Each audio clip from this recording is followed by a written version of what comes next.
Halo teman-teman, apa kabar semuanya? Semoga kalian sehat-sehat selalu ya.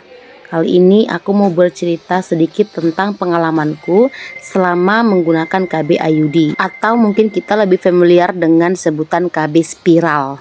Sebenarnya tiap-tiap KB itu memiliki kekurangan ataupun kelebihan ya. Jadi di sini aku mau ceritakan dulu kenapa sih aku lebih memilih KB IUD sebagai salah satu pilihan untuk kontrasepsi. Efek sampingnya apa dan bagaimana hal yang aku rasakan ketika menggunakan KB IUD selama 5 tahun. Mungkin masih ada di antara teman-teman yang belum mengetahui apa sih yang dimaksud dengan KB IUD. Jadi KB IUD ini adalah salah satu alat kontrasepsi berbentuk T yang panjangnya itu sekitar 3 cm, dan ini mungkin paling banyak digunakan ataupun digemari oleh para ibu-ibu. Untuk KB IUD ini akan dipasang di dalam rahim dan cara kerjanya adalah menghalangi sperma yang akan bertemu dengan sel telur sehingga tidak terjadi pembuahan ataupun mencegah kehamilan. Penggunaan KB IUD ini sangat efektif sekali, di mana tingkat efektivitasnya itu bisa mencapai 97-99% dapat mencegah kehamilan pada wanita. Selain itu juga KB IUD ini sifatnya lebih praktis, di mana ibu-ibu yang tidak suka minum pil KB setiap hari ataupun mungkin malas untuk suntik 1-3 bulan sekali, bisa memilih KB IUD sebagai pilihan untuk kontrasepsi. Selain itu, penggunaan KB IUD ini juga bisa digunakan dalam jangka panjang. Ada yang 3 tahun, 5 tahun, bahkan ada juga yang 10 tahun. Jadi cukup efektif buat ibu-ibu yang memang pengen mengatur jarak kehamilan dari anak pertamanya ataupun anak keduanya. Jadi itu adalah alasan kenapa aku lebih memilih menggunakan KB IUD dibanding dengan jenis KB yang lainnya. Oke, kita lanjut ceritanya ya. Jadi aku pasang KB IUD ini setelah pasca kelahiran anak keduaku, dan memasangnya itu di rumah sakit dengan dokter yang dulu menangani aku ketika lahiran anak kedua.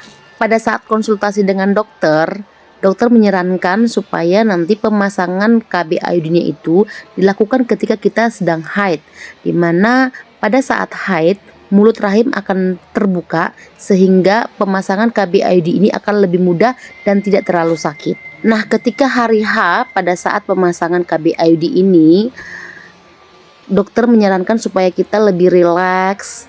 Tapi karena memang ini adalah hal pertama bagiku, sehingga badan sudah lebih dulu kaku dan tegang. Sebenarnya sih pemasangan KB IUD ini tidak terlalu lama ataupun tidak terlalu sesakit yang kita bayangkan. Pemasangannya hanya sekitar enggak nyampe 10 menit ya.